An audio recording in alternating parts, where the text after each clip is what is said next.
Streaming now. Alright.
Oh, come on.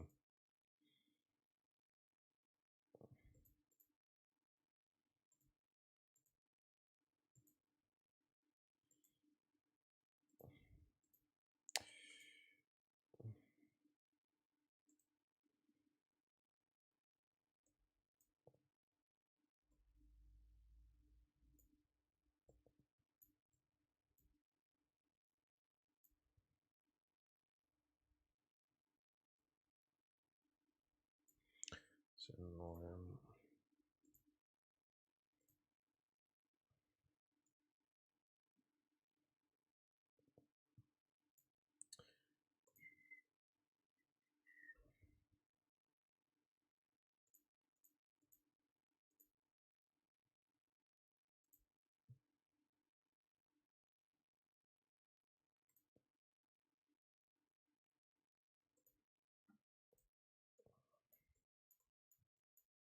Give me a sec, guys. I'm just fiddling around with how this looks. Alright, let's just... Because I'm trying to... It's getting very annoying. Trying to get my thing zoomed in properly. But then... How do I do it? Oh, there we go. That's better. Nice. Okay, I've done it. Thank God. Alright. Lovely. Pop out. Give me one sec, guys. I'm just setting it all up. Pop out that. Ah, that's good. Live chat. All right, I'm just gonna share the stream on social media, and then we'll get going. But yeah, I just really want to just talk about my video from yesterday, and then we can talk about some more stuff. But did I see Punish Bernie? Yeah, I did see Punish Bernie. It was pretty funny. I love Metal Gear Solid and Metal Gear Solid 5 and stuff. I didn't think it was like the best thing ever, like some people did. But yeah, live streaming now. Come and oh shit, oh, fucking hell. Come and chat. Also, I'm kind of struggling for an idea for tomorrow's video. What's happening that people think could be good to cover? Good evening from London. Yeah, it's weird, Daryl, streaming earlier because it's like 11:15 where I am. So streaming earlier these days. All right. All right. It's on Discord quick, and then we'll go. Spain and Echo. Hey, Soulborn. Thanks for joining. Good afternoon from Georgia. Hey, Kevin. Good night from Germany. Cool. K-pop fan. I do have quite a few German viewers I've seen in the analytics. Mostly American and from the UK, though. All right. Shit. So, if anyone watched the video, what did you guys think so far? All right. I'm just going to put it on my story on Instagram. Live streaming now. We want to talk a bit about politics. LFJ, they're going to be early streams for the next 3 months. Just because I'm living in a studio with my girlfriend, and I just don't want to keep the neighbors up all night streaming at 2 a.m. or some shit like that. So it's gonna be earlier going forward. For now. All right, there we go. I like the lo-fi play in the background. Yeah. So basically, just texting someone. Basically, because I thought the audio sounded really bad, because I wear headphones when I edit, so you can hear like a lot of things you guys won't be hearing. I put in the lo-fi track. It's like an Animal Crossing track. But I'm just reading the Arsenal score. That's funny. Partey got sent off straight away. Just got eliminated from the African Cup and then got sent off.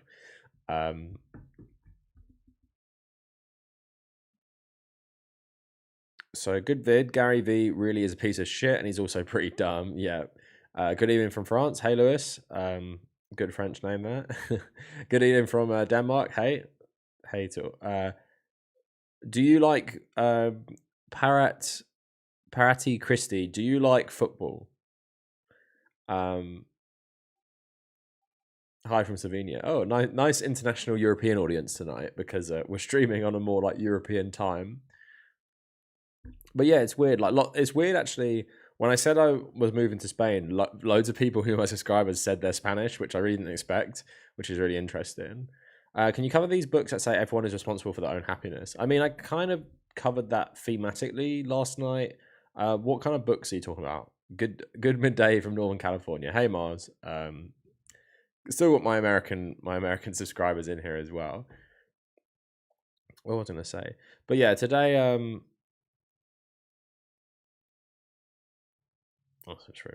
text.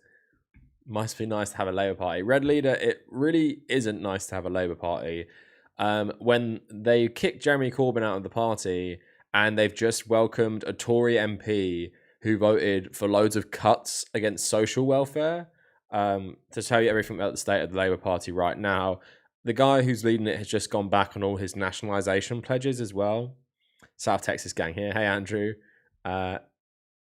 Any thoughts on Red Brown Alt Imperial? I don't know what Alt Imperial is. Oh, okay. Parati Christie, only because the club I support just set a record yesterday for fielding the most Danish players in a Premier League game. I think it was something like 7 in the team. Least you loved and lost. Yeah, but I mean, it's still pretty shit. But yeah, in terms of the Gary V stuff yesterday, and just the thing is, I don't know how many people, like, how many times you see these Instagram pages that are just so like bizarre. Like, let me get it up on the screen actually. I mean, I know I talked about it a lot in the video, but the Cillian Murphy fucking quote just has me absolutely dying, because I don't know how many of you are like fans of Cillian Murphy. He's a pretty like low-key, chill Irish guy. The thought of him saying, "If you love too hard, just stay single," because people in this generation don't appreciate that shit anymore. It's just like the most funny thing. Like the person who made this meme, like, obviously doesn't know anything about this actor, and that, like, this guy is like nearly 40 years old. Why is he talking about like people in this generation? He's talking about 40-year-old people who don't appreciate that shit anymore. It's just like really, really weird. They like take, but why not just have the picture of him and have the quote like they do on some, like I showed you other things in the video, like Keanu Reeves and Leonardo DiCaprio like sitting behind sitting behind some quote that's not attributed to them. But then the other pages have Cillian Murphy and Tom Hardy allegedly saying stuff about being single. Tom Hardy isn't single. I'm not sure about Cillian Murphy, but like, just the like, imagine his like really soft Irish accent, just saying like, if you love too hard, just stay single because we all this generation don't appreciate that shit anymore. I mean, come on, it's so fucking funny, so funny. And like even like this one is well, not this one. Where is it? This one, like Tom Hardy once said, people always have to be in relationships so they can feel important and loved. Once you start enjoying your own company, being single becomes a privilege. Oh my god, look, why the fuck would he say this? Why the fuck would he say this? And why are Tom Hardy of all people? Why are Tom Hardy of all people? And it's basically because Tom Hardy and Cillian Murphy are in gangster stuff. Cillian Murphy is obviously Tommy Shelby in Peaky Blinders, and everyone loves him walking around in the trench coat, smoking cigarettes. Tom Hardy is also in Peaky Blinders. I don't think you really want to be Tom Hardy's character in Peaky Blinders, but obviously he does a lot of like action stuff as well. Maybe Nolan Batman, but they also are in Peaky Blinders together.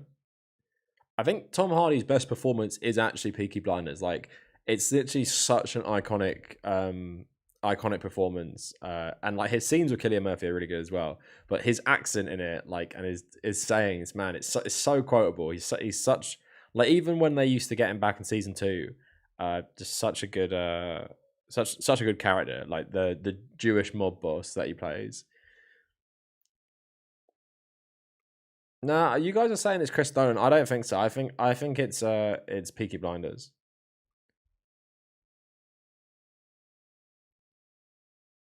Good afternoon from across the pond. The video definitely hits the notes of seeing a lot of my family members trying to rep the hustle culture and joining MLMs. Yeah, so a lot of you guys appreciate that I shouted out Mooncat in the video, and you can probably see that if I scroll down a tiny bit in my suggestions, I got more Mooncat videos being suggested to me.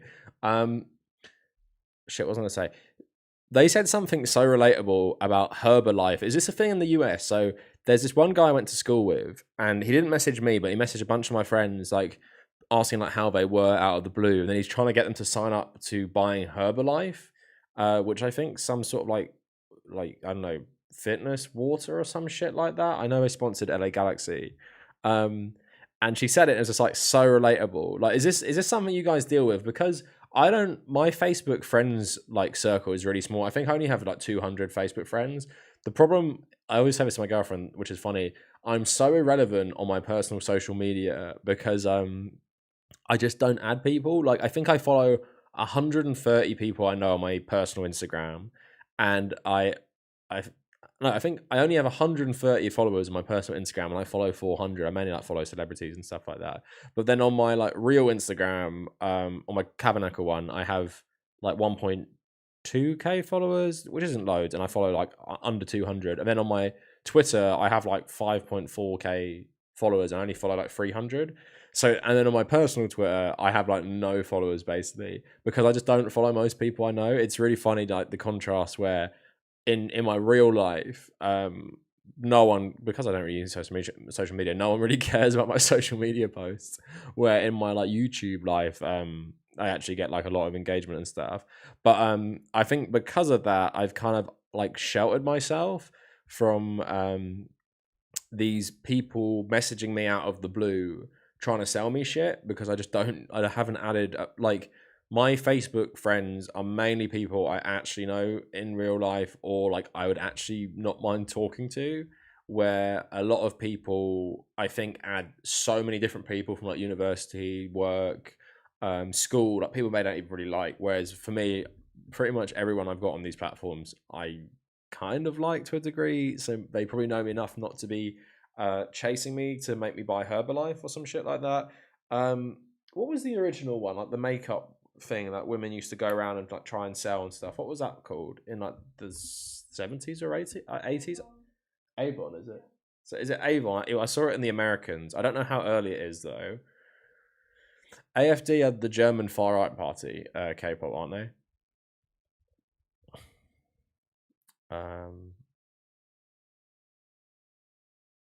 My capitalist right wing grandma does anyway. They really need the money and have an actual business, but no, what? So they do the scam business on top of their actual business. That's a new one.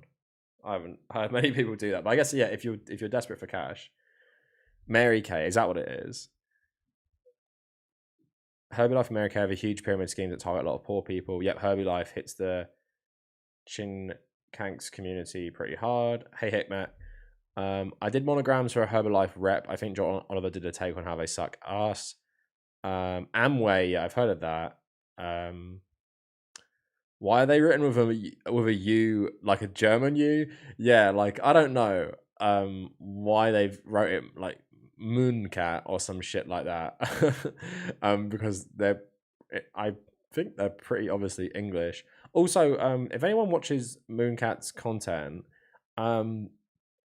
what is their accent? And the thing is, as someone who's obviously like grown up and been born in England, I'm still really bad at accents. Like I was listening, I was like, is this like a Midlands accent or like some sort of like Yorkshire accent or something?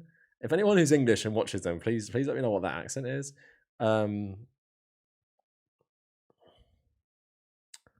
Herbalife was huge. So what is Herbalife? Is it like a range of products, not just like one drink? Yeah, sorry, LFJ. Me and my girlfriend might start streaming together like podcast format on a Sunday once we get a bit more into our schedule. So that might be something you might want to look out for. Eddie Brock and yeah, Kevin Castillo saying Tom Hardy should have won an Oscar for his performance as Eddie Brock in Venom. I'm so done with like blockbuster cinema now. The thing is, I've been done with movies for a while. I don't know if you guys have phases like I used to watch a ton of TV shows, but I normally used to watch TV shows when I work out, and at the moment I'm not doing that while I'm working out more, but watching no TV shows. So I always have a couple on like rotation, and I have a list. But movies, I don't really give a shit about. Like, there's no movie apart from like, there's a couple. Like, I haven't seen Spider-Man yet. I'm just waiting for that to come to Disney Plus. And I check out like the Disney stuff on Disney Plus. Like, I need to go watch Boba Fett. I need to get my VPN sorted. Oh yeah, I'm probably going to do a sponsorship for Surfshark as well. And funnily enough, they actually gave me a free trial, so that'll be useful. Jojo Rabbit, yeah, just stuff like that. The thing is, I have such little free time at the moment. I just want to play video games. Like for example, when I stop streaming, I'm going to play Halo Infinite on my own for maybe like a couple hours. But that's like I didn't have any free time yesterday. I played some Halo on Tuesday. I don't have any free time. I didn't have any free time on Monday. The week on Saturday I'm busy, and on Sunday I'm gonna play some more. But it's like if I have free time, there are so many video games I want to play, and that like is my priority. And I like to be more like what's the word? Interactive, I guess. When I'm chilling, like I want to play something rather than watch something, because if I just watch something and I'm not really up for it, I'm just gonna be like wanting to go on my phone, and like I want to do something more like I'm actually doing something. I don't know, it sounds weird. Lukey Boo 2000, thanks so much for the $5, really appreciate it. What up, Cav? Luke from Kansas, found your channel a couple months ago, and I listen to all the time at work. Keep up the good work, you've been blowing up. Lukey Boo, that's so nice of you. First time I've seen you in the live stream chat. Appreciate the $5 so much. And do you listen to my videos like on YouTube Premium? Is it like you can like close your phone? But yeah, been blown up. Yeah, it's been a bit of a slow month, January, but January always is. Like the views have been good, but the subs are very slow. But I definitely have blown up a bit over the last 2 months. Like I hit 50K about 2 months ago, and now I'm nearly on 70K. So for me, that's like insane growth, and the views have been crazy at the moment. So I've been enjoying it a lot. I'm trying to enjoy the ride a bit, because once I hit 100K, which hopefully is going to be this year, like where do I go from there? Like what's the next target? Like 150? I mean, yeah, but like 150, 100, is it too much of a difference? Like once you get that plaque, do you really care about? I guess when I hit 100K, I'll stop caring about the subs so much, and I'll just care about the views. Unless like I grow an insane amount. But like if you see people like Vosh, for example, like he blew up like 2 years ago, and not that his channel was like stagnating in terms of views, but his subs haven't gone up massively in the last year or so. I think maybe like by 50K, which is a fair amount, but when you're on like 300K anyway, it doesn't seem like a lot. Did Tom Hardy even say that? No, of course he fucking didn't.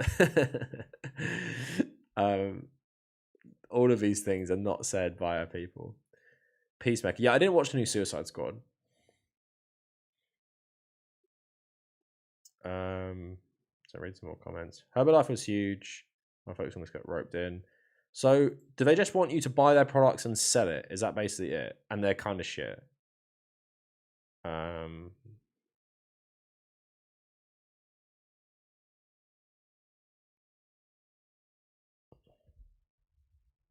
Every German knows who they're supporting when they support the AfD. Yeah.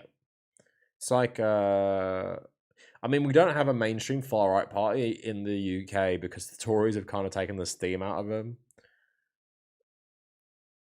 Overpriced needs. Is there anything good about Herbalife, or is it just a shit product as well? Watch very few movies now. Yeah, I didn't like Venom. Yeah, I've heard some conflicting things about No Way Home. I haven't even watched a second Spider-Man film because I really don't give a shit about Tom Holland's Spider-Man. To be honest, the best Spider-Man for me is the new Sony video game Spider-Man. Like, I think the game is my favorite Spider-Man story of them all, and I think that's like a really real testament to like how good that game is. Like, the story is what I love most about it. I never finished Miles Morales. I don't know why. I think I just had a bunch of other things to play at the time, like Cyberpunk and Assassin's Creed Valhalla. But like, if I had to rate it, I'd say like, if I had to choose a Spider-Man I want to watch more of, I want more Andrew Garfield Spider-Man. I think they could do a cool old Spider-Man movie with Tobey. I think Tom Holland is the worst Spider-Man out of all of them, the four of them at the moment. I'd say the video game one is the best. Tobey Maguire. It's weird because they both like Tobey Maguire kind of embodies Peter Parker and the nerds of like the late 90s, 2000s. But I think Andrew Garfield is like a good Peter Parker for like the early 2010s, like as someone who, you know, was a teenager back then as well. I really like the first Amazing Spider-Man movie, and I felt like it was good in showing that like you can just be like unpopular and like kind of poor and normal. Like, you don't have to be like a geek like Tobey Maguire and like get beat up in school really bad, like just for no reason by like Flash Thompson, even though obviously like Flash is in the Andrew Garfield one. Yeah, I really like the first movie of that, and I'm sad that the second one was so bad. I haven't seen the new one, so there's spoilers obviously, but you guys probably will know there are some returning characters from other Spider-Man movies, so I hope maybe they can, because Andrew Garfield said he hated the second one, and he said he wanted to make Spider-Man bisexual, and they hated that. Like, Andrew Garfield seems pretty cool. He also did that music video of Arcade Fire where he plays a trans woman, but they've taken down the video, and I think they've taken down the video obviously because it's a straight guy playing a trans woman, like Eddie Redmayne in the Danish Girl, and he says he regrets doing that as well. So I think the conversation's changed a lot on that stuff, but like clearly he is supportive of like more left-wing politics, although he is Jewish, and he also made a film with Mel Gibson and said like he forgives Mel Gibson. So you guys can like make of that what you will. Like, I guess, you know, it did propel his career a bit with Hacksaw Ridge. Again, Mel Gibson doesn't seem like he's too reformed in my eyes.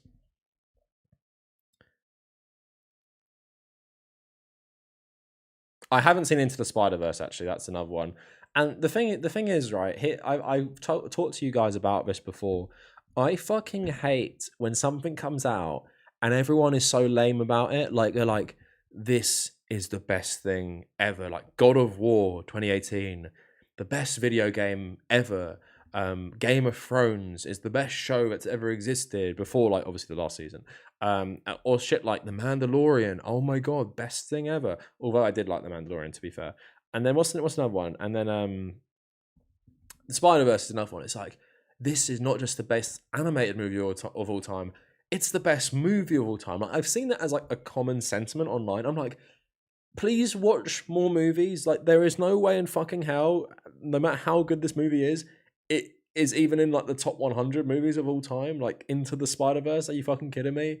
Like, no fucking way. Like, that's the annoying thing. It's like with God of War as well. It's like God of War is like super solid. And I'm really hyped for the second one, and I think the second one will be really good. But as like for me, as like this like reboot and stuff, or even like a first outing in like a new series, like in terms of like, if I compare like my enjoyment of something like Horizon to God of War, and I went into like Horizon's obviously a new IP. God of War, I'd never even played the old ones.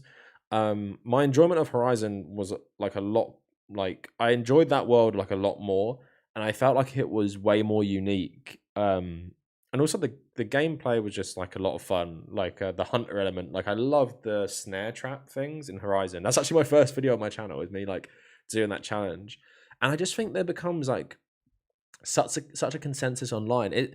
The thing is, people can't handle me on Twitter criticizing Dark Souls games. Like it was always the weirdest shit to me. It's like you literally cannot handle me, and there are very legit criticisms because Elden Ring is using animations from Dark Souls 3. Dark Souls 3 came out 6 years ago, and this new game, which is meant to be like the best thing ever, is using the exact same animations from Dark Souls 3, which came out in 2016. And people think you can't criticize that. Like, imagine, there's a couple games that do this shit, like Far Cry is pretty like bad for like reusing assets and stuff, but rightly it gets shit on. Like it's like, oh, these games are all pretty similar.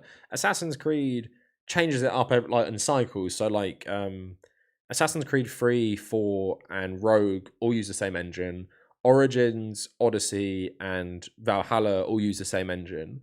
I assume the new one's going to use a different engine. So like you can't tell me if you play Assassin's Creed, I don't know what came out. Okay, Assassin's Creed Unity is so different from Origins, but like Dark Souls are all very very similar, and it's fine if you like them, if you think it's perfected the formula. But I was even thinking like, hey, I've been playing a lot of Halo Infinite recently, and the way that game feels so good, but feels very similar to Halo, but also changes it up so much with the grapple hook. Like I think the grapple hook in the new Halo has to be like one of the greatest additions to Halo in its history, like innovating, because it changes the game so much, and it's such a good. Like I don't even use any of the other equipment. I just use the grapple hook all the time. It's so fucking good, and that game is just like, to me, it shows like how good you can like innovate something that's already really good. Where I think something like the Souls games, um, the ones I've played, like 2, bit of Bloodborne, they all just feel very, very similar, and the gameplay is also, I don't know, very similar. And I don't understand the hype for these games. I also don't understand the hype for the story of these games, because it's so like the worlds are very aesthetically cool, but just having some weird English guy like recite some babble to me, and their lips don't even move on their character model, and they start being really weird. I don't know. I don't understand why Dark Souls is so hyped. And at least with God of War, I can kind of understand it to an extent.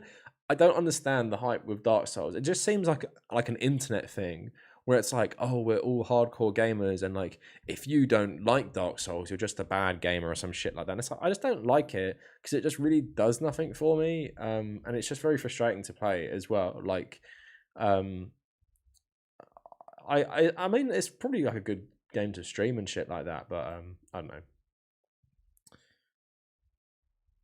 Squid Game, yeah, I haven't watched Squid Game. That's another one as well. Like, oh my god, best thing I've ever fucking seen. Red Leader, no. God of War, even if you really like it, it's not the best game ever. Cav hates cartoons. I mean, I can't believe I like animated shows, like the Clone Wars, Rebels, and Bad Batch are really good as animated shows. Although that animation is so like high budget, it kind of even looks like a film in some parts. Yeah, Garfield fits the original Peter really well. I haven't read any of the comics. He was kind of an asshole, which Ditko wanted. Yeah, he was a bit of a cock, but I kind of liked him. He was like cocky, but no one really liked him. The Dark Knight, I understand the hype for that, to be honest, and I do like the Dark Knight. Um,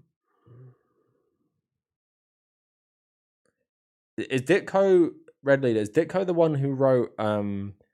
Who's that like ripoff? Who's the one Rorschach is based on? Is it Mr. A or something like that? Mr. Something, like where's the fedora? I forgot what he is. He's called.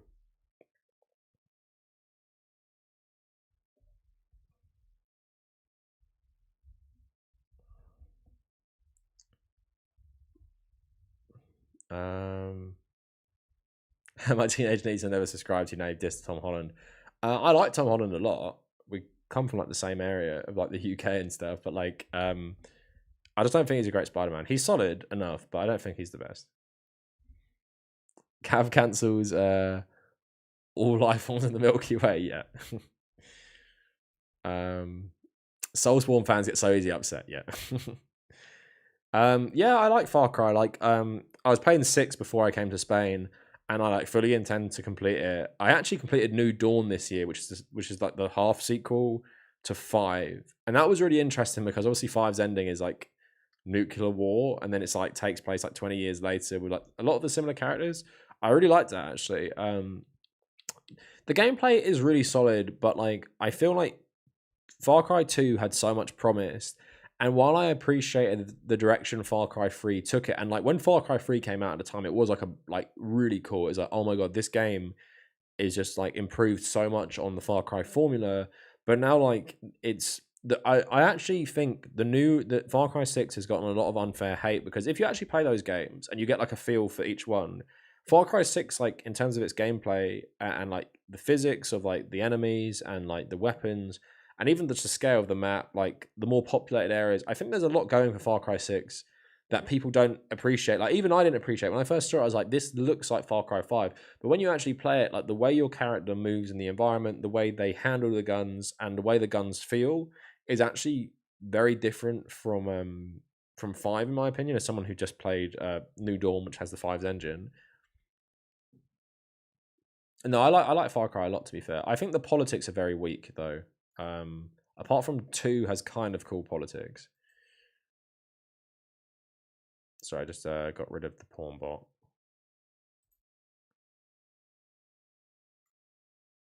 So I'm just reading some more. Sigma Cav destroys the entire medium of animation. Yeah. Hey, Jack. The story doesn't exist, so people make theories online.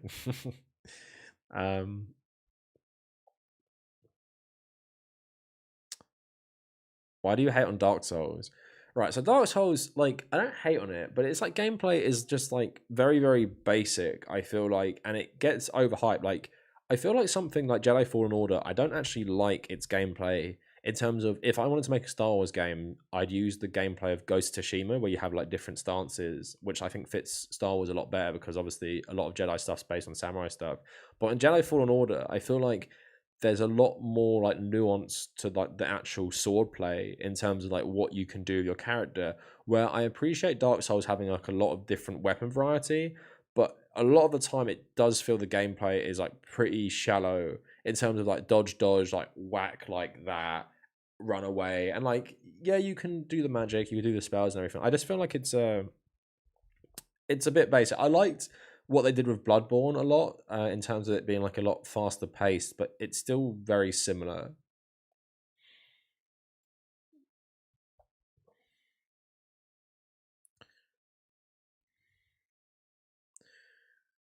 Hey Kennedy, Squid Game is good, but it's just a good show. There are lots of good shows, but I really enjoyed it. Yeah, Kennedy, it's nothing compared to Mr. Robot.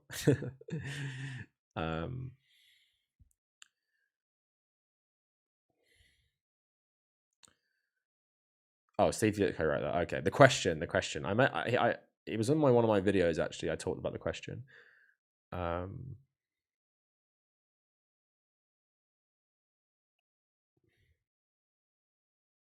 a mod for the chat? No, it's just me.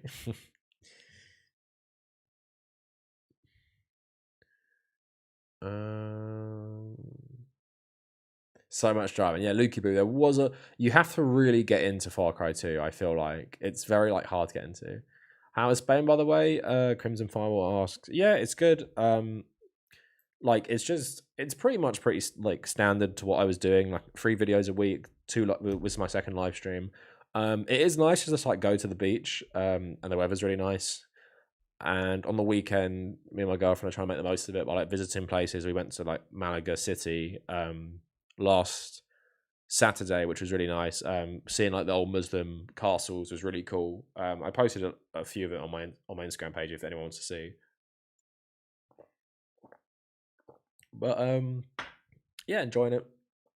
I mean, the groceries prices are weird here. Like some shit, like you can get like 5 liters of water for 40 cents and like a beer for 40 cents, but then like some stuff is just like crazy expensive for no reason. Like obviously there's a reason, but I don't know exactly why. Yeah, Vars was a good villain. I actually did like Vars.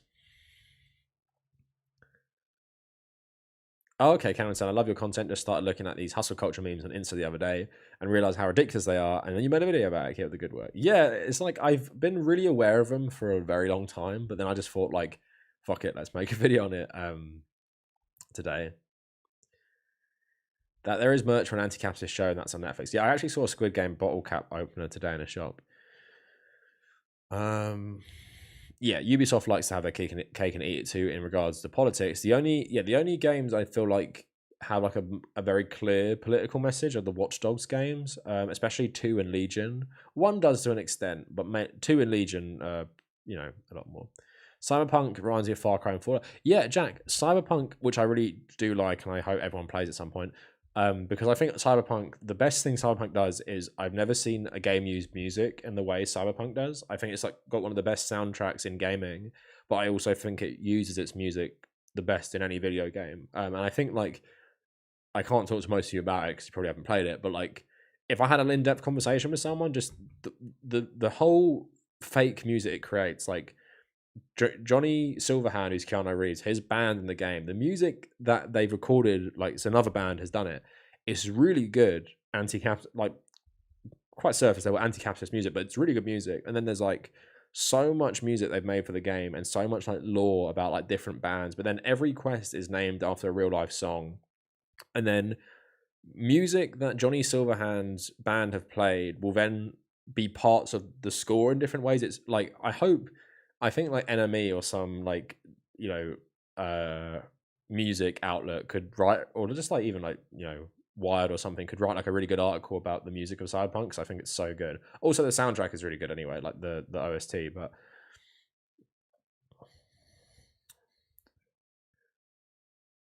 sorry, I'm just taking your comments.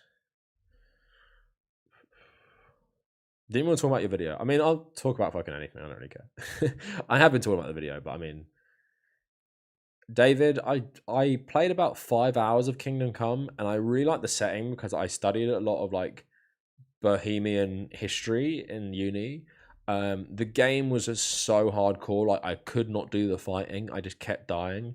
But I really like the setting. That game did need a bit more money and polish, though. I do think there was some weird shit to it, but like I did appreciate, in some respects, how hardcore it was. But then I think the fighting was just too hard.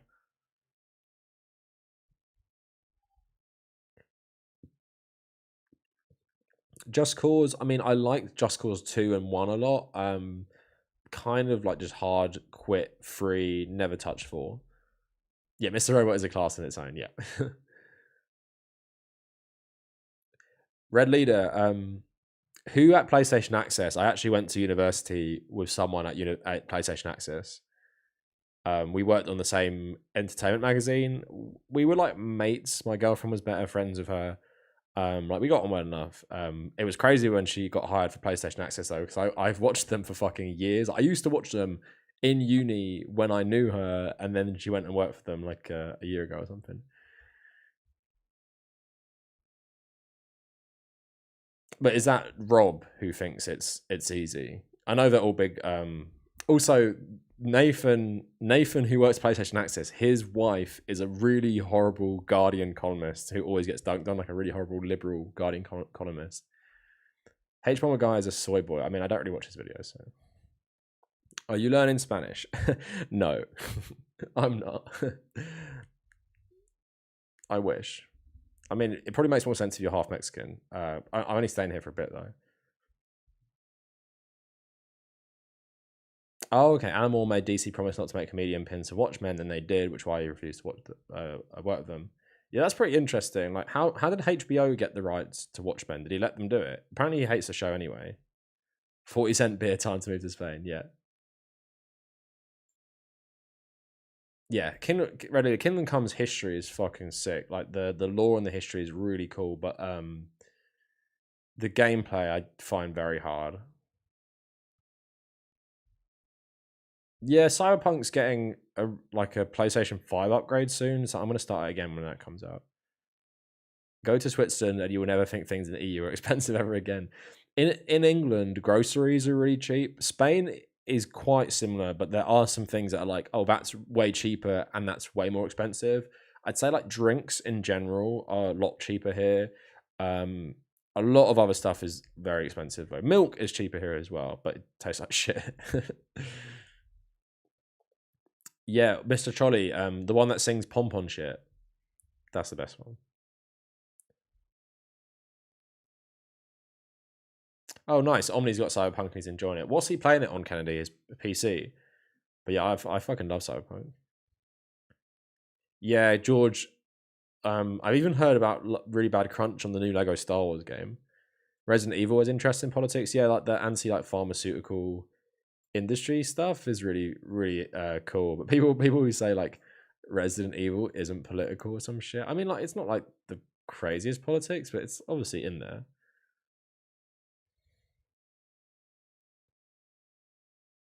Naif, yeah, Naif. Yeah, Redlead. I went to university with Ash.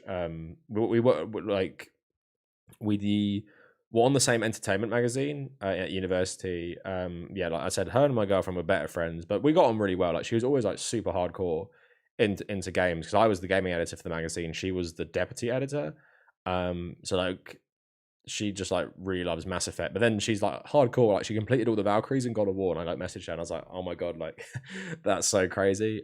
She follows me on like Twitter, so if you don't believe me and stuff, we haven't spoken in years, but like yeah, it's when I saw her like get that job, I was so fucking jealous. Not that I think I'd be better at it, but like I've always loved that stuff.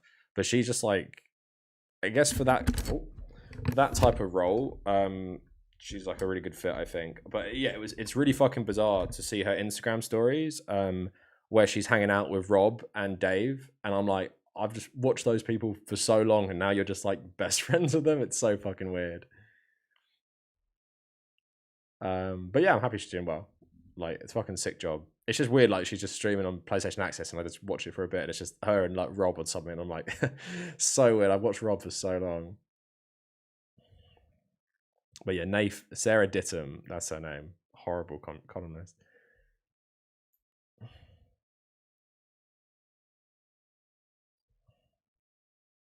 Yeah, Jack. I think when the Cyberpunk gets its next gen upgrade, it's going to be really good. But I really love it anyway. So, wait, there's a PS5. Yeah, of course there's a PS5. It's been out for a year. I had mine since launch. Yeah, Adrian, I'm gonna do that as well. He plays on PC. Yeah, the game is sick. Like it's even got Elon Musk's girlfriend in it, former girlfriend. The Grimes song is really good in the Grimes song is really good in Cyberpunk.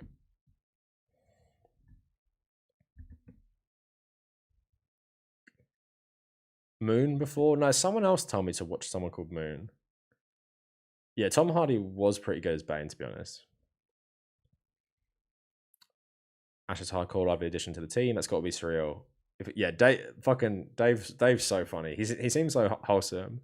Yeah, it's just really fucking weird. Like when I saw it, I remember I was sitting with my mate at work because she got hired there in like September 2020, and my YouTube had like about 11K, but I wasn't doing it full time. And I remember like we were just sitting there, and I was like, "Oh my god!" Like I'm sitting here doing this with you. Like me and him really got on, so I could be really open about this stuff. And I was like, and then she's got that job, but she worked for What Culture for ages, and then she did other stuff. But yeah, like really weird. It's like if someone I knew started working for the Young Turks, was like became a host of the Young Turks or something. It'd just be like really bizarre to see someone you actually know interact with people you're big fans of. But I guess like in reality, everyone's just like normal person. Do you know what I mean? Like just like they all are. But it's weird when you're constantly watching someone on a screen, and then yeah, interacting with people you actually know. Do I watch Eurovision? No, I've never ever been a fan of Eurovision. Like I don't think I've ever watched it.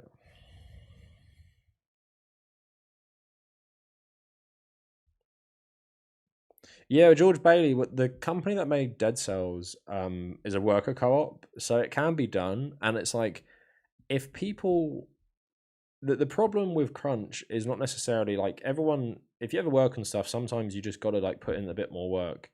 Like I overworked. Like last night, I overworked myself so bad. Like the shift I did yesterday, and I was tired anyway. And I was just like, I uploaded. I didn't even upload actually. I put the thumbnail and I was like, right, I'm turning off my computer because I cannot look at this screen anymore. I'm so tired. And I just like lay in my bed, finishing like writing the description and putting the tags in. But like then the nice thing is because I'm my own boss. Today has been really chilled. Like all I've done is gone for a walk, worked out, made dinner. Now I'm streaming and then I'm just gonna play video games. And then tomorrow I'm gonna do the hard stuff again. But like the problem is with crunch culture is not necessarily like putting in hard work because you love the art. It's more like you're mandated essentially to do this or guilted to do this, or you might get fired if you don't do this because it becomes a common expectation to actually crunch. So in terms of like artistic stuff, yeah, maybe putting the hard work in isn't necessarily a bad thing, but under like a capitalist corporation, it becomes like a really, really toxic thing to do.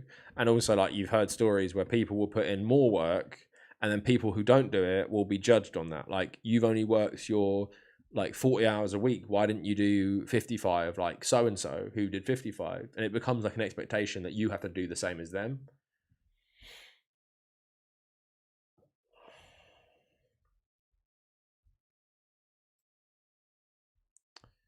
Um yeah, I played it on I only played Cyberpunk on PS5.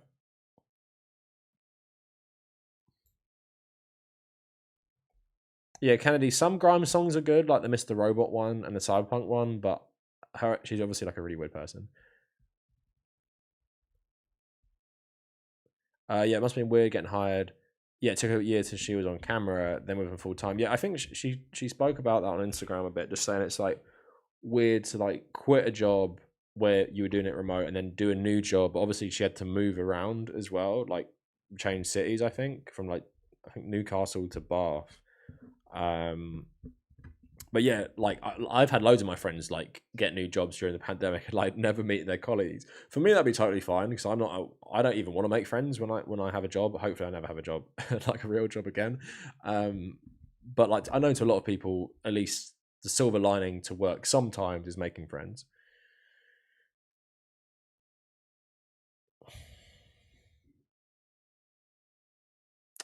Sunshine, Hades, what would you like to see in a stream of your kind, like personality or something? Elaborate a bit more. Do you mean like a streamer I would watch who's left wing or something, or like an ideal streamer to watch who's left wing?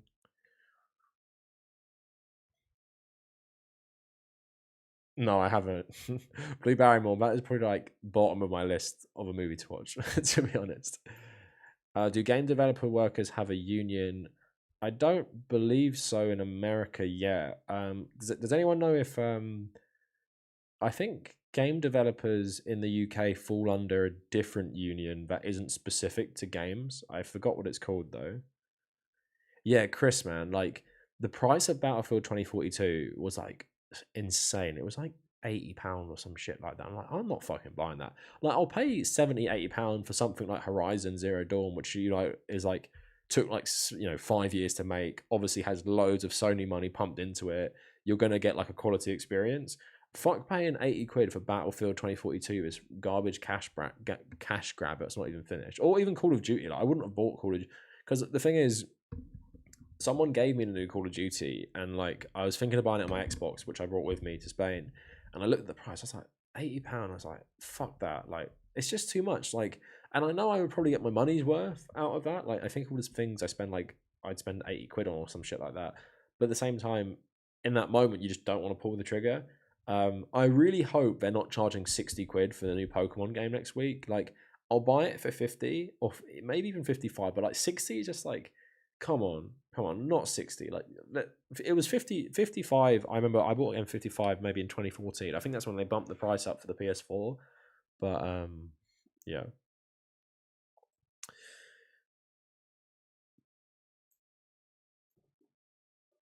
Yeah, Kennedy, with most artists, I don't even like know their personalities really.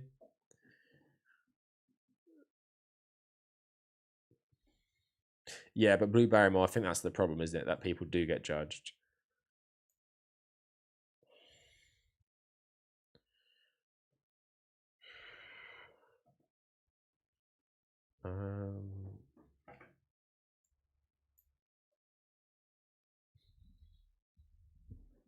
Yeah, you can.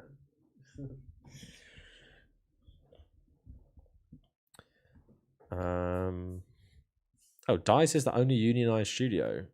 Are you sure? Why do they make such crap then?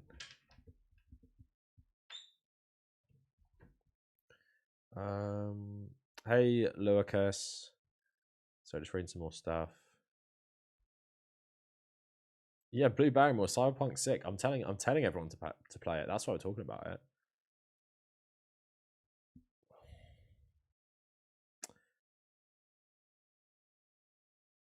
Yeah, that's why they need to unionize Mario Kart. Pokemon needs a massive facelift. That franchise is so stagnant. It's so stagnant. Wait, just lost my place. Yeah, profitable, but ain't gonna change shit. But Jack, the new Pokemon game, the one that's coming out next week, is specifically changing stuff. It looks kind of low budget, but it's like more like Monster Hunter style open world. I wouldn't say Breath of the Wild, but it is like an open world style game.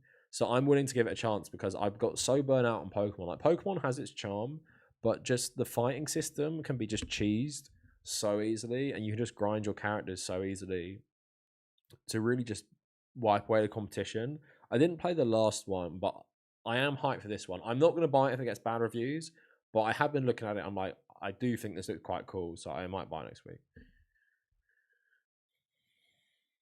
Yeah, Dragonheart. We talked about this on Tuesday. I think like Xbox buying Activision is like a really bad thing for the games industry. I think just in terms of a capitalist system, you want as many competing things as possible. You don't want massive corporations owning most properties. Like you don't want Disney owning Fox, Marvel. People are like, oh, I love Disney owning everything, so all my favorite characters can be in the MCU, like the X-Men. It's like you don't want that. You want you want different companies making these big budget movies. Otherwise, if you monopolize it, what to me the problem is with Marvel movies, I appreciate what they did with the new Spider-Man, but it feels like increasingly it's just like a formula, like a synthesized formula that will get you a certain return at the box office. And the people they hire to direct these movies are often pretty much no names, or like even if they are like prominent names, like Chloe Zhao did Eternals, it's clear that is not her movie. Like they didn't give her like, oh, we really want you from Nomadland. Please direct us some really cool Marvel movie. But it's very different. That's not what happened. They're obviously very constrained by the studios, and that's why I've talked about this with films before, like capitalism and corporations and monopolies in film and everything like that. I think why it's such a problem is just because if you do this, and then I was also talking about Disney Plus. Netflix and Amazon are not going to be able to compete with Disney Plus in the long run. I feel like anyway, because with things like The Mandalorian, Boba Fett, those Marvel movies, they are so high quality. Not in terms of like the story, but the budget is insane. These are like 6 hour movies and stuff, and you just think about Amazon first party, like Amazon first party like TV shows. I'm thinking of like Man in the High Castle was like a big one for a while. That looks really really good, and you can tell there's a lot of money involved in this, but that cannot compete with Marvel money. And I think the more Disney Plus and the more Disney dominate the box office, which funnels people to Disney Plus to watch TV shows of their favorite movies like Loki, WandaVision.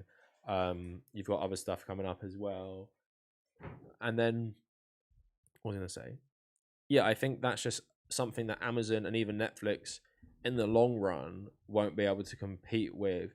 The only thing I'll say that's redeeming not about Netflix is they have a ton of international stuff that I don't think Amazon and Disney really care about. Like Squid Game is a very like Netflixy thing. So I think Netflix will diminish in Western countries a lot, but I feel like it's got a lot of power in like Spanish speaking countries and in Asia as well.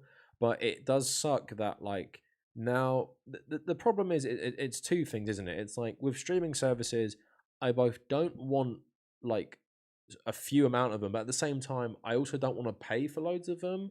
So it's an annoying thing that like it's like these monopolies and everything. But to be honest, if I had to pick one, for me, I would pick Amazon, because it's got like for me, Amazon has really good shows, but like kind of underrated. Like I talk about Man in the High Castle, which I really like, but also like Vikings is like Amazon exclusive in the UK. Black Sails, Amazon exclusive. Like there's the Americans, Amazon exclusive. Mr. Robot, I don't know if it still is, but it was for a long, long time. And there's a lot of stuff there you just cannot get. And I feel like it's very different to what you get on the other two. I think Disney Plus in the long run will be the most worthwhile. Even just having the whole of The Simpsons on that is pretty mad, because as someone who's always just wanted to watch, sit down and watch The Simpsons for ages. When I used to work at home during the start of the pandemic, I watched like the first 10 seasons of The Simpsons while I was working, and that's just like it has like Futurama, it has like Family Guy, and now it's getting the Marvel and Disney things. And like, think of their catalog in 5 years' time. Like, think of all that Star Wars stuff. Think of all that Marvel stuff. While those movies also dominate the box office, it's just going to be something I don't think you will really be able to compete with. And I think that's the same thing with Xbox and Microsoft. If you're buying, like, think about Bethesda. Think of the next Elder Scrolls is going to be Microsoft exclusive. Starfield, if that is any good, is going to be Microsoft exclusive. Call of Duty is going to be Microsoft exclusive when the contract runs out with Sony, right? Most people in the UK only play FIFA and Call of Duty, and EA actually have a deal with Microsoft for Games Pass where they don't have their latest releases yet, but you can see a scenario where FIFA and Call of Duty are pretty much exclusive or exclusive to Games Pass as like the streaming, like downloadable thing. So, for example, in the UK, where PlayStation is by far like the most popular console here, you can see a scenario where Xbox completely monopolizes the market, because most men in the UK pretty much exclusively play COD and FIFA, or at the very least have them in their rotation. And I'm not exaggerating with that. There's a GTA Online is another one as well. So people shouldn't be celebrating this. And I know, like, obviously Activision Blizzard has awful people in it, like war criminals from the Bush and Trump administrations.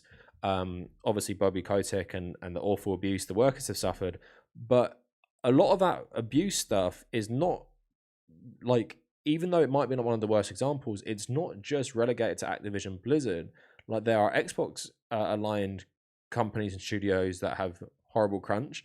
There is Sony aligned studios. Insomniac have obviously, I don't know if you've read about it. They said no one works longer than 40 hours a week here. We're not doing like the crunch overtime stuff, which is cool. But like Naughty Dog had the crunch. Lots of these studios have crunch. So Microsoft, it's not like they're white knights and saviors of the people who worked at Activision. Everyone should still unionize. At the end of the day, Microsoft is one of the most powerful corporations. Its CEO used to be like the most rich man in the history of the planet and everything. Is he still the CEO, Bill Gates? So yeah, it's not a good thing. And I think the balance of the gaming industry, even though we only had 3 major companies, I think for the last generation, it was, with the Switch coming out, I think it was a nice balance, because you had the Switch, which caters to a completely different market, absolutely massive in Japan as well. High quality exclusive games you can't get anywhere else. Really, really fun multiplayer games. And then with the Switch, you get like a lot of third party games as well, finally, for Nintendo. And then you have the PlayStation, which is really good for having these amazing first party titles, which you just don't get on any other consoles, like insane budgets, insane quality, like Last of Us, God of War, Horizon, loads of stuff like that. And then you have Xbox, which with its Games Pass, I think feel like a nice niche. And I feel like even with the Bethesda purchase, it's still like fills a different gap in the market, where with, I said this before, with PlayStation making their own streaming service, and then you also have Microsoft buying up all the competition in terms of like Call of Duty has been associated with Sony for the last like 5 or so years, and they're gonna like have really close ties with like the biggest franchises. I don't think that's good for the industry at all. I think the big 3 for gaming, I think that was a nice balance for a while. But if Xbox start dominating the home console market, I think that's not a good thing for either side. The thing is, Sony dominated in some senses. Like PlayStation 4 is way more popular than the Xbox Series is, and the Xbox Ones and stuff like that. But the Xbox One wasn't irrelevant. And my problem is, I think in the next 10 years, if Microsoft are allowed to keep buying up stuff, if they could buy PlayStation if they paid like 2 more times what they paid, but 3 more times. I think the worth of PlayStation is 70 billion. I think it's like a 21 20. Wait, what was it? 7. I think PlayStation's worth is like 210 billion or something. So you could potentially see a scenario, because Xbox are throwing around this money like crazy, where they could afford to buy PlayStation. And it's like, do you really want one corporation to own the gaming market? And I don't think Microsoft and Sony, either of them, pose a threat to Nintendo, because even though people don't like it and it's really anti-consumer, like Nintendo's business practice of like the Nintendo Vault, essentially, where you can't access their old games easily, but they're releasing like a streaming service for that. I think that puts Nintendo in a really good place, and I think they just captured, like, if I was Nintendo, I'm never making a home console again. I'm never making a handheld again. I'm making this hybrid console for the rest of time, and I'm just making it better and better. That's what I'd do if I was Nintendo. Like, you can add more gimmicks, you can add more features to the docked version of the Switch, which I hope they do. Like, I really want a 4K Switch docked and everything like that.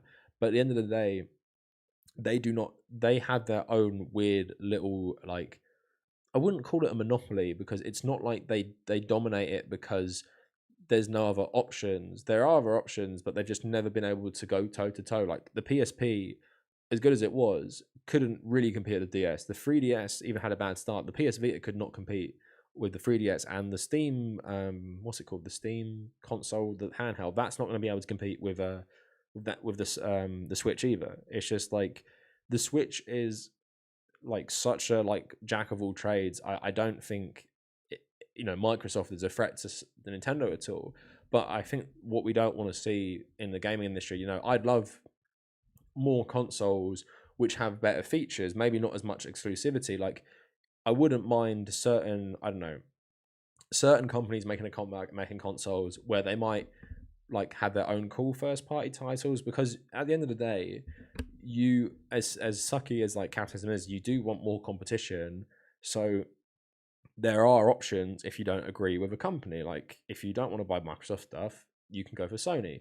But like I'm saying, I think there's a future where we all do not own any of our media, and only like a handful of companies, maybe even one company like Microsoft and Disney, dominate their respective things. Like, Sony's gaming industry or gaming arm could just be a publishing arm. It could literally just be first party titles, and that's all Sony make. They make God of War, but you can play it on everything. They make Last of Us, but you can play it on everything. And all they would do is own development teams, and they wouldn't own hardware anymore. I can see a scenario where that happens, maybe not like in the near future, but like in the next maybe like 20, 30 years. And I just don't think I don't think monopolies on entertainment are good for anyone, and they're not good for access to old stuff as well.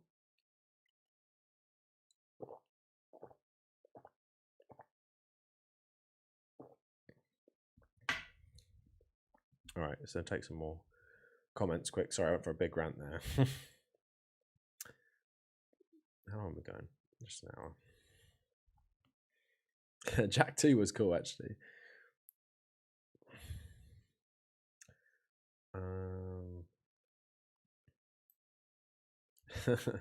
Yeah, Kennedy, I'm glad you like Fortnite, to be honest. It has done some cool stuff. I just really don't like it.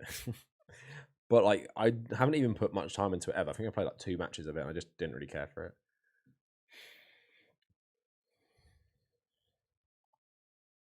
Yeah, Red Leader, I seriously don't give a shit. But yeah, it might lose its you have to pay the TV license if you use it, and they're going to scrap that. So it's going to be funded more directly by the government, but also have its funding massively cut as well. What's up, Kavernacle? Hey, Nico. Nationalize Amazon. Like, nationalize Amazon. We actually should nationalize Amazon. I've talked about this before, actually. I think there's going to become a point in history where people will have to have the conversations about nationalizing Amazon or at least have the government have a massive stake in it. Because I said this a lot. Amazon's delivery service, the Royal Mail is pretty good and everything, but it's really hard to compete with that service. Like literally, ordering stuff and getting it in massive quantities is just so quick and easy. You just can't compete with it. Like, and obviously it's built on like massive exploitation, but that's what I mean. Like, either the government needs to step in and nationalize it, and you need to hire a lot more people, which would be good. You could quite create loads of jobs and stuff. And if it could do something like, I don't know, some sort of some transport networks in the UK are like owned by the private and public. Maybe something like that could work, but like it's too dominant, and obviously the monopoly comes from how quickly it's taken over that exact space. And just you cannot beat. And Amazon Prime, you cannot beat the Amazon Prime's value in that you get streaming music, streaming TV shows and movies, and Amazon Prime delivery. Like you for like what, like 80 quid a year. Like you can't beat the value as well. And that's why it's becoming this monopoly on like delivery services in terms of like this storefront.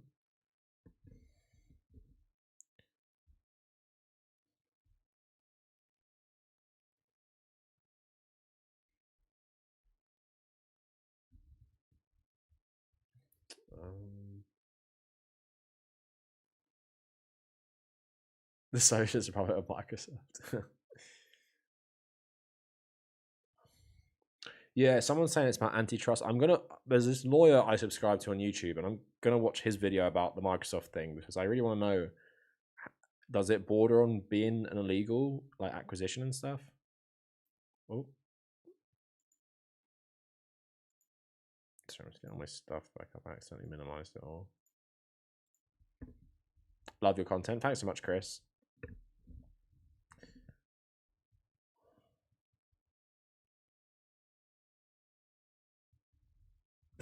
Yeah, red leader. The BBC is controlled, like its higher ups are all either former Tory party council members or massive Tory party donors.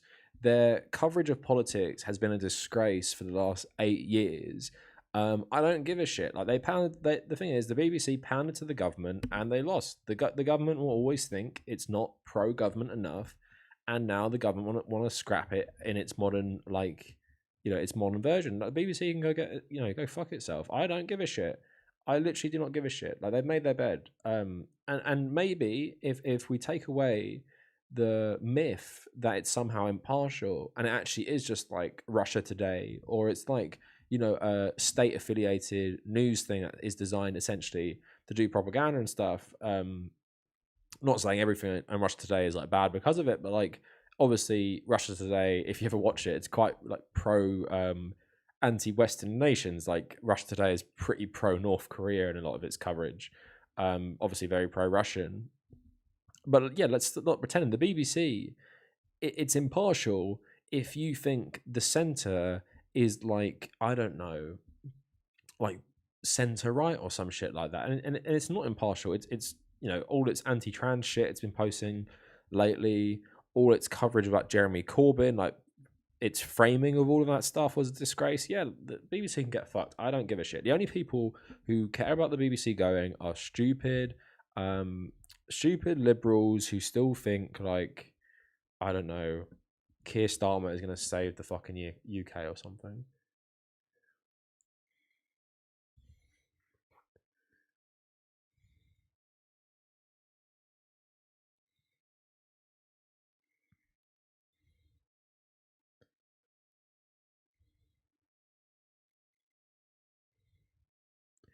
Fun fact: I nearly got a job at Russia Today when I finished uni. I got into the last two for an interview position on one of their TV shows, but I didn't get it, which is annoying because they're really nice to people there. Because I was really upfront about my politics and they liked it, which was good.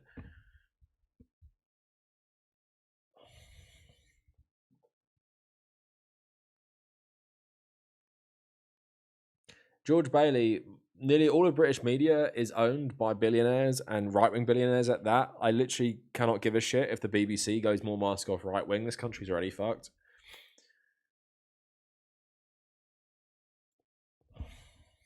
Hey, Calvin friends. Hey, Esther.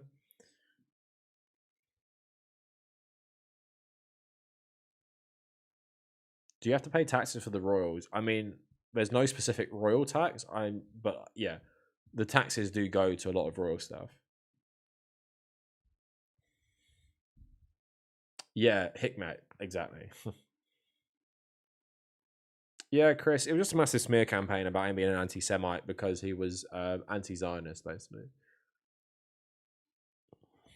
Nice and hopeful there. Yeah, the UK is the thing is once I realised like things like the Labour Party in the UK and stuff like that, it's just kind of like a blip. Like the Tory Party have never gone away. The Tory Party have been in British politics since its very inception as like a democracy and stuff like that. The Tory Party, obviously like rebranded to the Conservatives, but the Liberal Party was a thing. The Liberal Party died. Labour Party was obviously a big thing. It's probably going to die.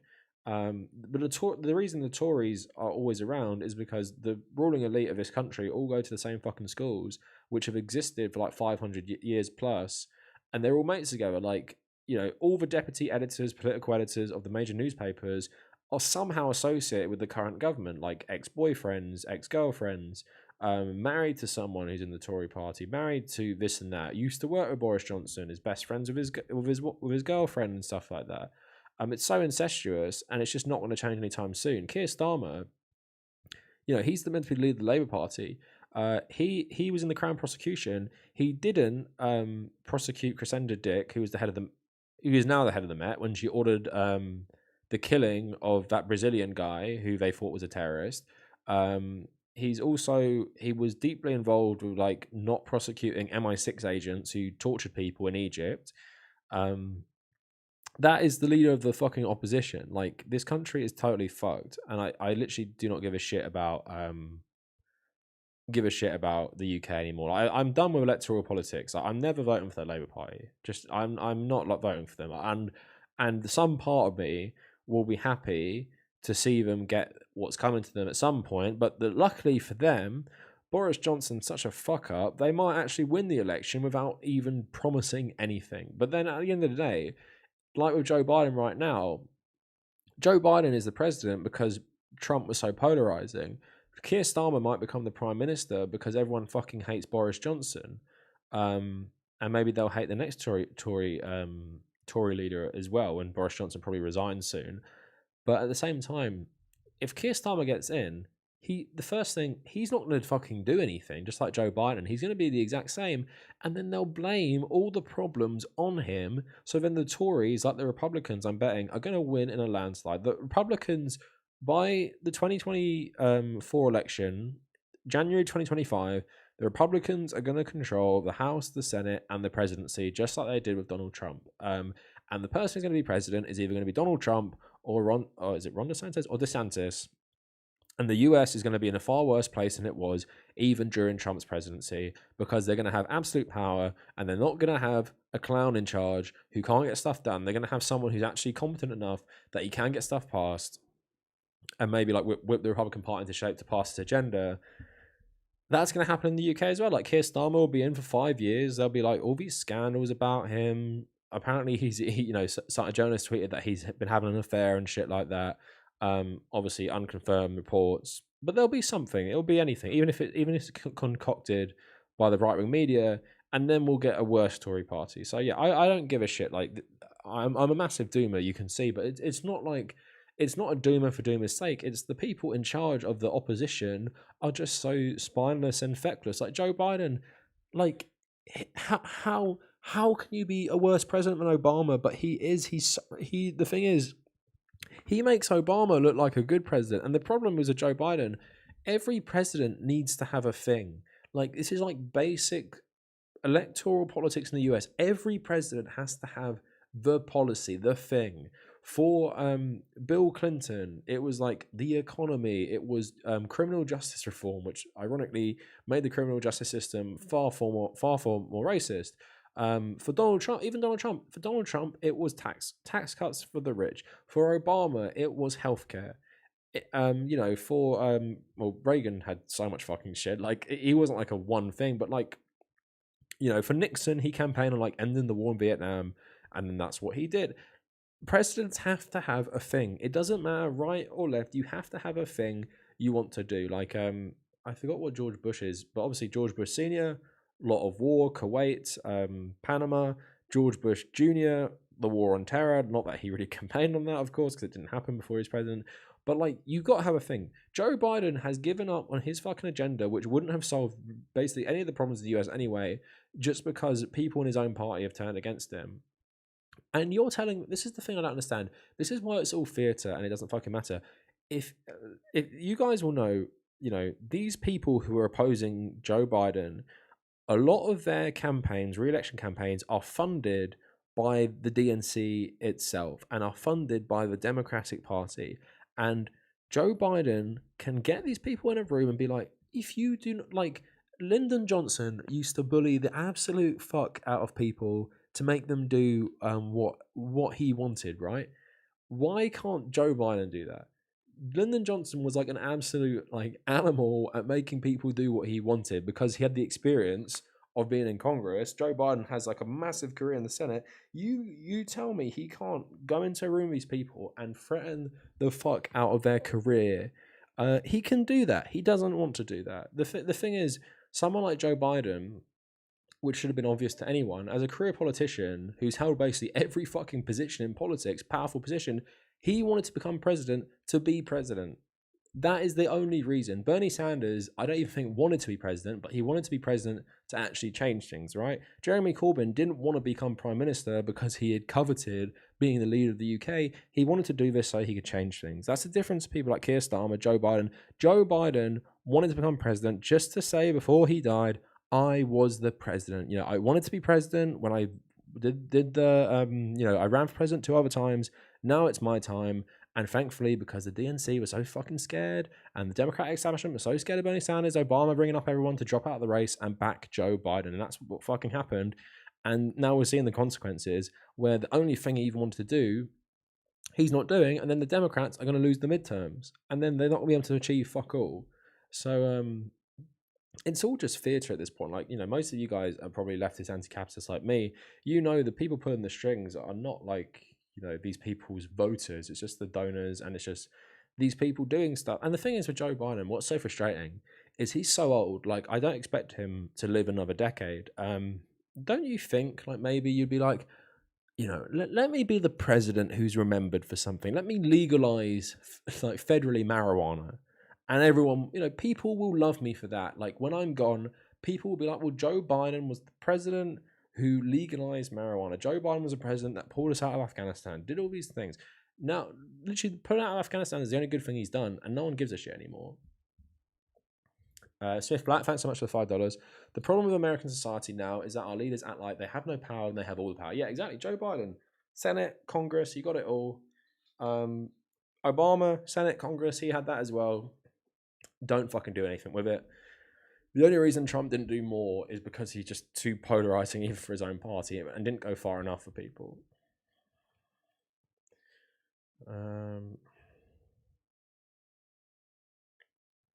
So just reading some comments. Yeah, they've been in power for so long.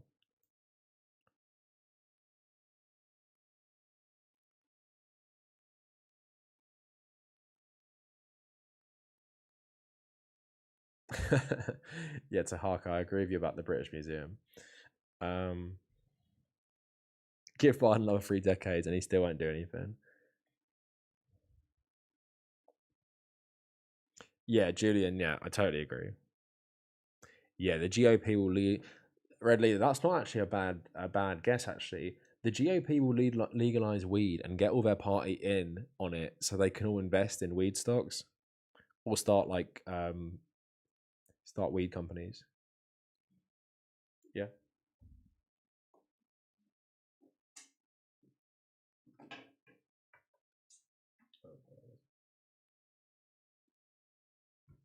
Just plug it into. Can you plug it into that one? Or do you need the portable charger?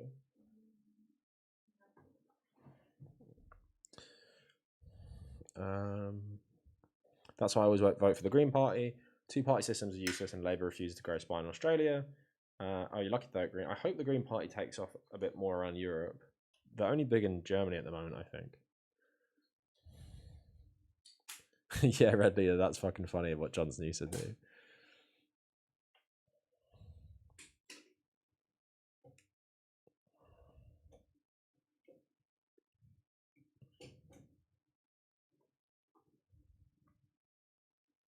Yeah, Red Leader. I kind of feel like that as well. Like Red Leader's talking about like just not giving a shit about the Democrats and Labour anymore because you help them win and they just don't do anything with it. Cancel student, yeah, another one. Cancel student debt. They should do that as well. Be remembered for fucking something. Have a thing. You're the president. Have a thing. People remember Obama for Obamacare. People remember like different presidents for different things. They all have a thing.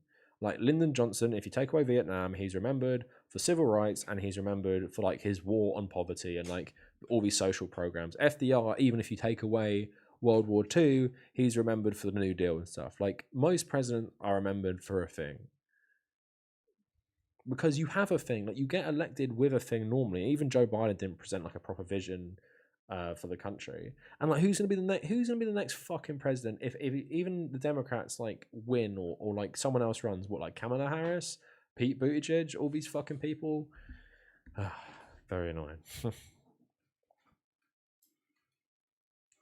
Do I smoke, Cab? No, I've never touched weed. To be honest, it's really two things. I don't like putting in stuff into my body that makes me feel like not in control. So I don't love drinking. I've drank like a fair bit in my life, but I don't really do it anymore. In terms of weed, like yeah, I it's like multiple things. I hate the smell. I hate the way people act when they're on it. Like if you guys ever have any like friends who smoke weed a lot, it's just not a nice environment to be in because obviously they zone out so much, like want to eat loads, drooling, and like just start talking absolute shit, and it seems to happen a lot quicker when people around me are doing weed rather than drinking. Like it's not as much, it's not as sociable to me, and also I like I said, I can't stand the smell. And the big thing is I also absolutely hate weed culture, like people who think they're really cool for smoking weed and it's like some sort of personality, like I just can't stand. So all of those things together, but one of those things on its own makes me never want to do weed. But of course, saying all that, I'm absolutely pro marijuana legalization. It's actually a joke. It's legal, and I recognise there are certain health benefits. Although I will say one thing, I think the conversation has shifted so far to weed is good that people don't actually acknowledge that weed can actually be like really really addicting. I actually subscribe to a subreddit called Leaves, because there's a subreddit called Trees about smoking weed. There's a subreddit called Leaves about quitting weed, and I subscribe to it because it's really interesting reading the stories of people who are addicted to weed, and it's actually really scary. Like some people saying they felt like they've lost 10 years of their life because they were in such a haze from being such a stoner. So I think like definitely it's annoying because weed is so unfairly criminalized. I think the conversation among people has often gone the other way, where it's like it's actually like really like not bad for you, and look at all the health benefits. So I'm like, I think it should be legal because far worse stuff is legal, and I admit there are certain health benefits to the weed that you don't get with like alcohol and shit like that. But at the same time, I think we should also talk about like normalizing weed as a something like that gets you relaxed and stoned for a bit. I think is really like doing a disservice to how much any relying on any substance can totally ruin your life, especially something that makes you more relaxed and makes you like, what were people saying, it's just like it's something like being like really unmotivated as well. So as someone who personally knows a lot of people who do a lot of weed, and a couple people I know, I would 100% say weed has rotted their brain in terms of like they used to be very very smart and actually interesting to talk to, and then they just turn into absolute like, what's the word, idiots, but like people who are very very like boring and like have had their whole personality changed by doing a lot of it. I'm not very like, I'm not someone who, I wouldn't want my kids to do it. Is that my most right wing belief? My most right wing belief is that in an ideal world, I guess we wouldn't have a lot of these things, mainly alcohol, because alcohol causes so much violence. I'd probably like, yeah, if I had, that's my most right wing belief is like outlawing, or like if I could Thanos snap my fingers and get rid of alcohol, that would be like a net positive for the world.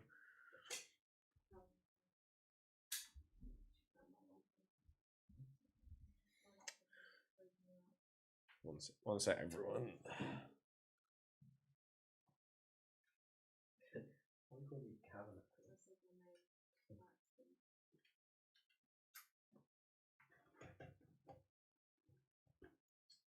That one's a bit shit, is going.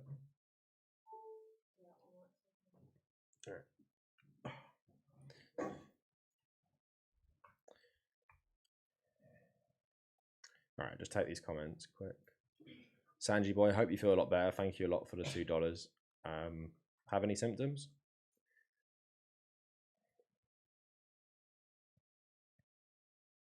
Yeah, okay. I've seen people drool. It's not nice. I do hate weed guys. Yeah, I hate weed guys as well.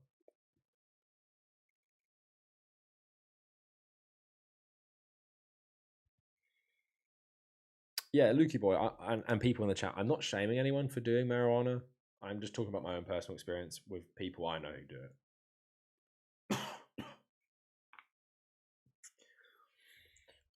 Yeah, it should be used in moderation. Yeah, lots of stoners are dumb shits, but it helps my anxiety. That's good. I hate when people make their whole personality too, and I never even talk about it with people unless they know they're interested in it. Yeah, I mean, people can have hobbies, and like I know people that get into like craft alcohol, and like I guess you can get into like these like different strains of weed and shit. I don't know. It makes me cringe. Like I can't help it. Even if it's not a bad thing, it makes me cringe.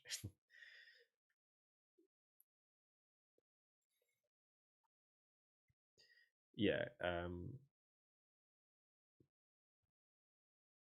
Like the thing is, if weed makes you cope with life better, I'm obviously not telling people to stop doing it.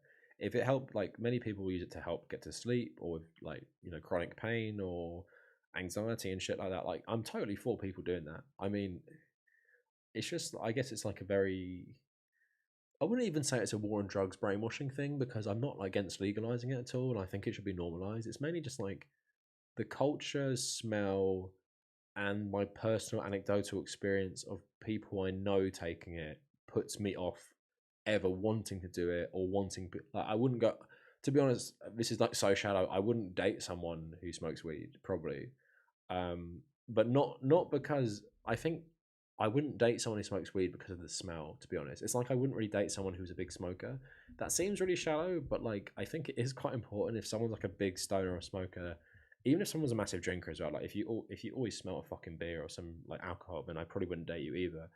Um, but yeah, it's just like it's a weird. We all have our little views and stuff like that. For me, it's like alcohol and weed, I guess. Even though I have been drinking more beer since I've gone to Spain.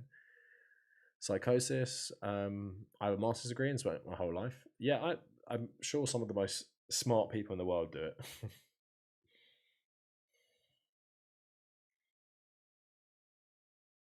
One thing I'd love to read actually, the history of the drugs being used throughout history. I've always said I'm really fascinated in. Like, obviously, a lot of mushrooms, like magic mushrooms, have been eaten, but also like the real assassins that Assassin's Creed are based on were a Muslim Shia sect who would just take a bunch of fucking drugs, thinking they'd seen paradise, and that would convince them to join the assassins.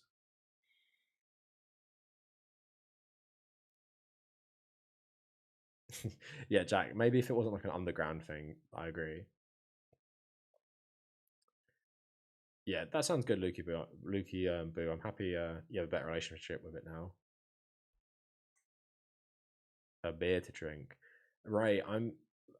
Since I went to Spain, I've been drinking just San Miguel Radler.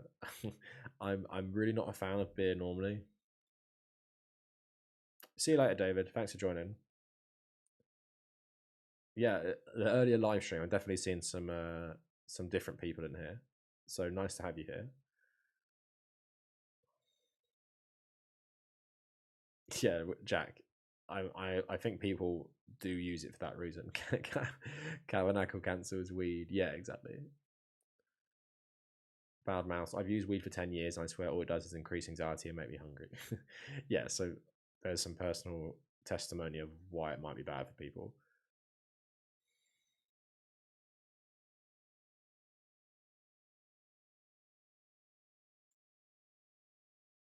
I just hate the smell, really. Kennedy, that's fucking funny.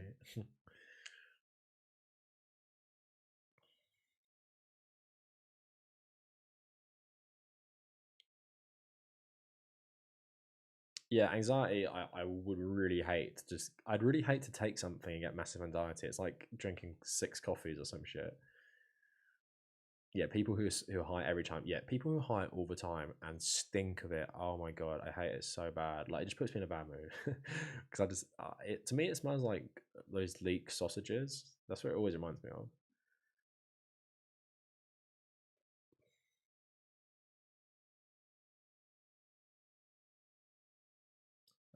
I would never date a gamer. That's fair enough. um,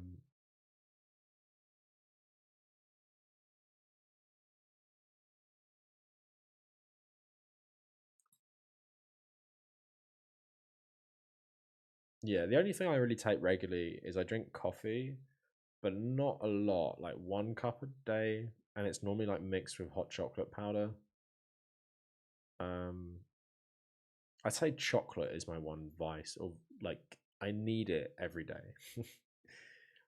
I don't eat a lot, but I do need it, or like some sort of like cookie or something.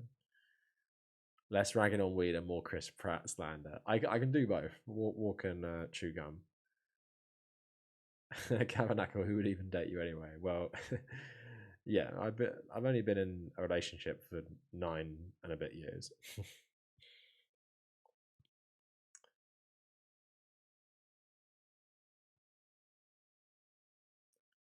Yeah, Sam, that's awesome. It helps with ADHD a lot. Yeah, I'm glad for you for sure. My uncle has what does he fucking have? One of the chronic joint problems, and he does it. He has to import it from Holland though, which sucks. But yeah, it helps him a lot. So yeah, I'm not judging people.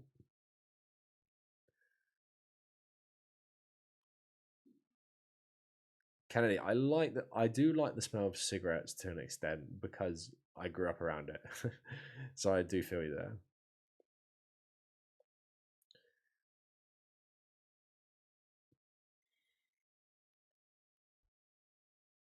Yes.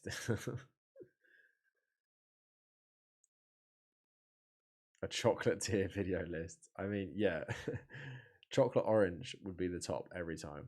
See you later, K-pop fan.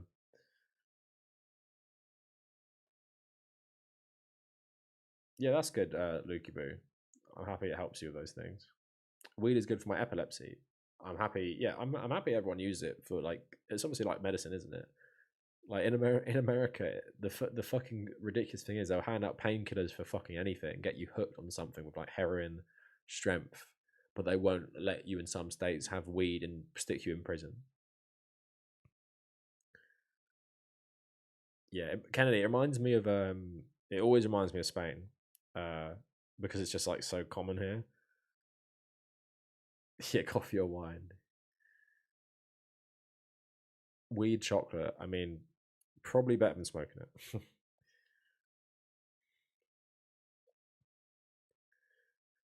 All right, how am I going for?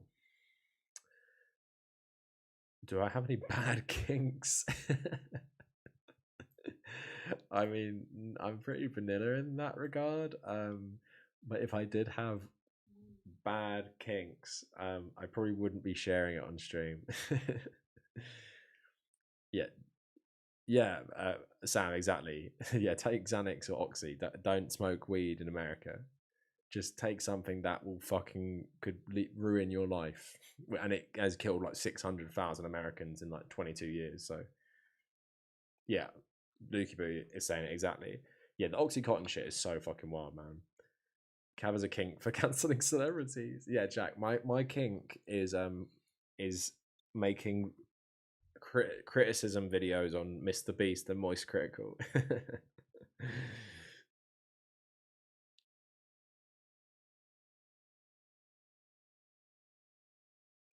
Yeah, my only kink is cancelling celebs, especially Mr. Beast. That gets me real excited.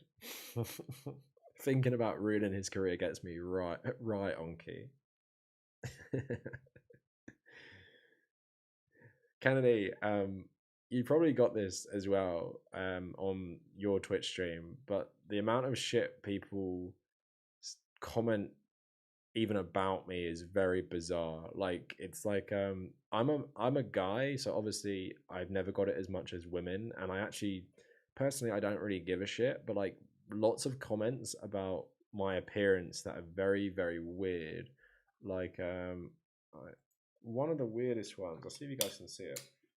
So I have like I broke. You guys probably some of you might remember. I broke my nose and I like cut my face open like 2 and a bit years ago. I don't know if you guys can see it. I can't see it. I have a big scar in my eyebrow. Maybe you guys can see it. And then someone was saying like, "Why do you cut your eyebrows like that?" Or like something like Kavernacle, I love your videos, but you cut your eyebrows too short or some shit like that. And I was like, no, I just have a big scar in one of them. And I was just thinking like, how bizarre. First of all, to notice that, but second of all, to think I want you to tell me about it. Like the thing is, most of the time people just call me fat, which I don't really give a shit because it's not true. So mainly I just link them to my Instagram and tell them to stop projecting, and most of the time I delete their comments. But yeah, like it's a weird thing when you become like another weird thing actually. People telling me my shorts are too short or some shit. I'm like, because I don't know if you guys wear like sports shorts and they're a bit like higher than like regular shorts, and people are like wear some proper shorts. I'm like, what the fuck are you talking about? People just commenting on your appearance like in really bizarre ways, and it's like this is so clearly projection of you because I look and dress very very normally. Like it's not like I'm even trying to be out there. I literally just wear the most bang average clothes. I look like I got a big head. I think that's why people call me fat, because I think the beard and the head like um yeah, but I am like 6'2" as well, so I think my head is like quite proportional to my body. Like I've never been called big head in my life.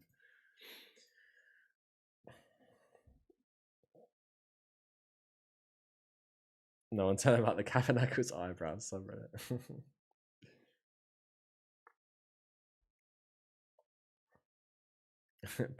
People feel bad we get a hype train. Awesome.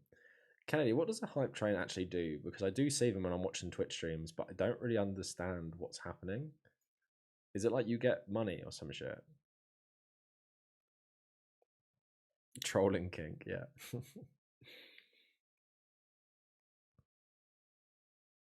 Yeah, Anthony. I hope the thing is in the UK we're going to decriminalize it, but I don't think we're going to legalize it anytime soon. Vanilla is the real kink. Yeah. Kavernacle, Mr. Beast.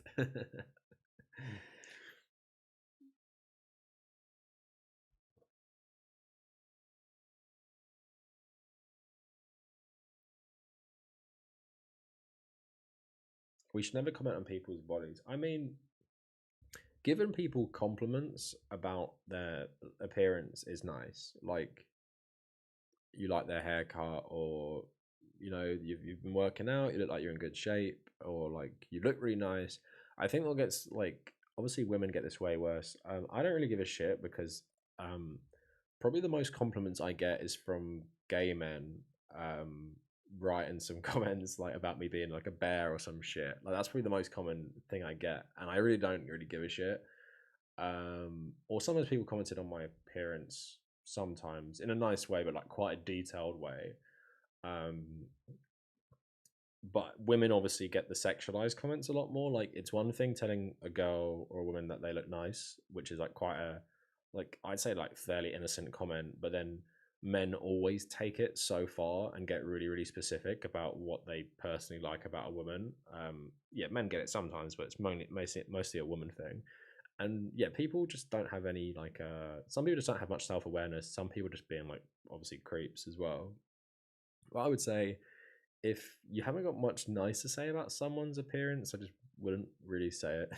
Like, um, And if their appearance like concerns you, like obviously if someone's going for like a really hard time or they're like not taking care of themselves, just something that maybe if you know them on a personal level, you can maybe ask in a very nice way about. But like, yeah, commenting on people's like appearance in very detailed ways, especially negatively, sometimes positively as well, I think is not a good thing.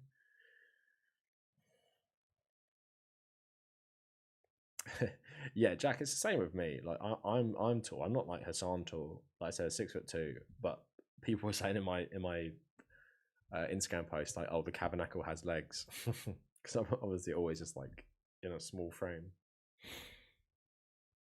Those short shorts are pretty Sigma, comrade. Thanks. Yeah, Hassan is fucking huge though. Like not even just like his height. Like he's just an absolute unit.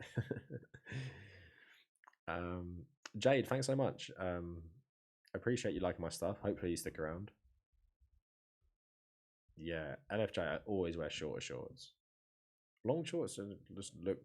I just don't think they look as good either.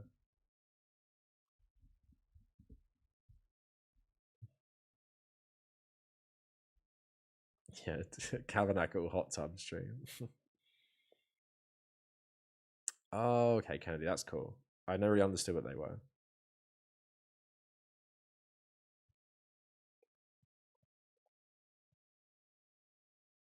Yeah, Raphael, I thought I did too. I think it's because people think I'm fat and I have a beard, but then like I'm quite young and I'm not fat, so I'm actually really skinny. um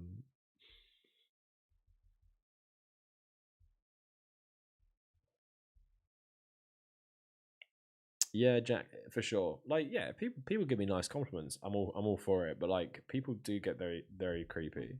Not to me personally. I'm just talking in general terms. 3/4 lengths LFJ can look a bit goofy, I think. Yeah, to Harker, I've been this size since I was 14. Checkmate. 6'8". Oh, nice. Chris, do you play basketball? Or even if you played fucking centre back at football, you'd be a beast. I played with some guy a couple of years ago. He said it was his first time ever playing football. He was like 6'7", and he was an absolute beast, man. Like I said to him afterwards, I was like, "You're really fucking good," and obviously the height helped. He was good anyway. I was like, "You absolutely dominated that that game." Like, yeah, like it's such an advantage for sports. If I was obviously you get like a lot of abuse, which is annoying. Like Peter Crouch always got loads of abuse. What was he like, 6'7" or something?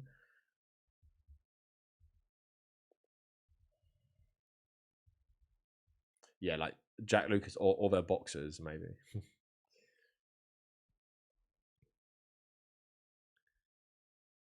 Yeah, Kennedy.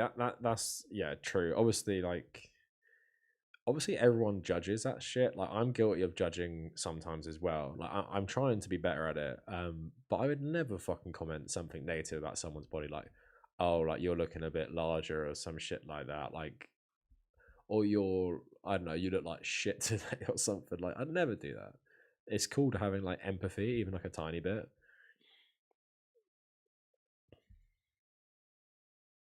All of you guys over 6 foot.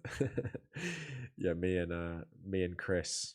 Well, Chris is like absolutely massive. I'm just a bit tall.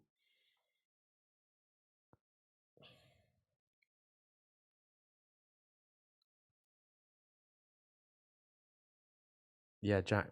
There's another game recently where you play as quite a short character. Forgot what it was though. 6'6". Damn. My dad is 6'4" though, so and my little brother's 6'3", I think.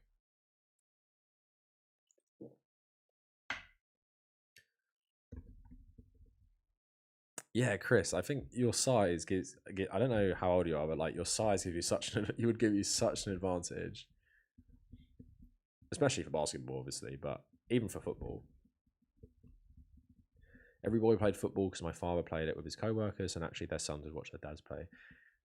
Yeah, everyone in the UK plays football, but mainly I don't. You do get kids watching their dads play, but because I started playing football when I was like 5 years old for a team.